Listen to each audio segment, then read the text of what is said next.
प्रेत लोक, कहानी दहशत की। एंजेलिका एक साइकियाट्रिस्ट थी और उसे हाल ही में करीबी गांव कटहरी के एक पागल खाने में मरीजों के इंस्पेक्शन के लिए जाना था। हालांकि वो इससे पहले कभी वहां नहीं गई थी, लिहाजा उसे यह दौरा बेहद अजीब लग रहा था। मगर अधिकारियों का फरमान था, ऐसे में मजबूरन वो देर रात कटहरी गांव के लिए रवाना हो गई। रास्ता बेहद सुनसान था और चारों तरफ तन्हाई का आलम। कार ड्राइव करते हुए एंजेलिका बस उस गांव के नज़ारों को देख रही थी। तभी अचानक रास्ते के बीचों बीच एक शख्स नजर आया। एंजेलिका ने कस के ब्रेक मारा और गाड़ी घसीटती हुई पहियों के साथ रुक गई। वो शख्स दौड़ते हुए एंजेलिका की कार के करीब पहुंचा और उसे अपना परिचय दिया। भीम साहब, मैं राजू कटहरी गांव के पागल खाने में ही काम करता हूँ, आपको लेने आया हूँ। ठीक है, चलो, कहाँ चलना है? एंजेलिका ने जवाब दिया। वहां से करीब 300 मीटर की दूरी पर ही पागल खाना था। देर रात एंजेलिका और राजू पागल खाने पर पहुंच गए। अंदर दाखिल होते ही एंजेलिका बड़ा खौफ महसूस करने लगी थी। अंदर का माहौल किसी जेल नुमा था। पागल खाने के अंदर पागल कैद में थे। आधी रात भी उन्हें चैन नहीं था। पूरा पागल खाना चीख से गूंज रहा था। वो रात जैसे तैसे एंजेलिका ने गुजार दी। अगले दिन पूरे पागल खाने का इंस्पेक्शन किया गया। इंफ्रास्ट्रक्चर सहित बाकी चीजें बिल्कुल ठीक थीं, मगर मरीजों का बर्ताव बहुत अजीब था। एंजेलिका ने शुरुआत में कुछ मरीज ऐसे देखे जो बस दीवार को एकटक घूरते और नोचते। कुछ मरीज आपस में लड़ रहे थे। लेकिन पागल खाने के नीचे एक तहखाना था, वहां भी कुछ मरीजों को कैद किया गया था। जब एंजेलिका ने वहां जाने की इच्छा जाहिर की तो पागल खाने के बाकी स्टाफ ने उसे इनकार कर दिया। कहा वहां कुछ भी नहीं है। मगर अब तक एंजेलिका को शक हो चुका था।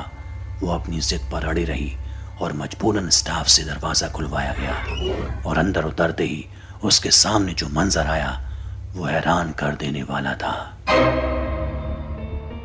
अंदर कई पागल जेल में बंद थे। उन्हें पूरी तरह प्रताड़ित किया गया था। शरीर पर खून था। तभी उसे एक अजीब सी ठंडक महसूस हुई। बाहर की तरफ दिन ढलने लगा था। उसने देखा कि कैद में बंद सारे पागल धीरे धीरे रिहा हो रहे हैं। वो दीवारों के आर पार निकलते हुए उसके करीब पहुंच रहे हैं। उनका चेहरा भी धीरे धीरे भयानक होता जा रहा था। उन्हें देखकर एंजेलिका बहुत डर गई। वो समझ चुकी थी कि इस जगह में हो ना हो कोई ना कोई बड़ी दिक्कत है। वो तहखाने के दरवाजे से बाहर निकलने की कोशिश करती है, मगर पागल खाने के स्टाफ ने दरवाजा ही बंद कर दिया था। अब कहीं जाकर उसे समझ आया था कि उसके खिलाफ किस तरह की साजिश की गई थी। अब पूरी रात उसे उन डरावने पागलों के बीच गुजारनी थी। उसने देखा कि पागल खाने में औरतें हवा में तैर रही थीं। दीवारों पर छोटे छोटे बच्चे दौड़ रहे थे।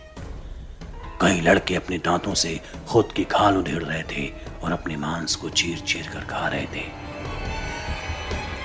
समझ नहीं आ रहा था कि आखिर ये क्या हो रहा है। तभी एंजेलिका ने देखा कि तहखाने में एक दरीचा है जहां से चांद की रोशनी अंदर दाखिल हो रही है। एंजेलिका फौरन उस तरफ दौड़ी, मगर पीछे से सभी उसको पकड़ने के लिए भाग रहे थे। इसी बीच उसकी चमड़ी किसी धारदार चीज से कटकर खून रिसने लगी। तभी सारे पागल उस खून को चाटने लगे और यही मौका देख वो दरीचे को तोड़कर उसमें से कूदकर उस पागल खाने से आजाद हो गई। पूरी रात वो भागती रही, जंगलों के बीच दरख्तों के नीचे छुप गई और अगली सुबह उसकी आंख खुली। आसपास गांव के लोग थे। उन्होंने एंजेलिका को अपने ऑफिस पहुंचाया, जहां उसने अधिकारियों से बीती रात हुए उस वाकये को साझा किया। अधिकारियों ने बताया कि दरअसल वो पागल खाना कई साल पहले आग में जलकर खाक हो चुका है, जिसमें कई मरीजों की मौत हो गई थी। लेकिन जिस पागल खाने के इंस्पेक्शन के लिए तुम्हें जाना था वो तो यहां से काफी दूर है। जब पुराने वाले पागल खाने में आग लग गई थी तो नया पागल खाना उससे 1 किलोमीटर दूर बनाया गया है। शायद तुम वहां पहुंच नहीं पाई। एंजेल समझ चुकी थी कि रात में जो राजू नाम का शख्स आया था वो पुराने पागल खाने का कर्मचारी था। अधिकारियों ने उसे बताया कि राजू भी वहां जलकर मर गया था।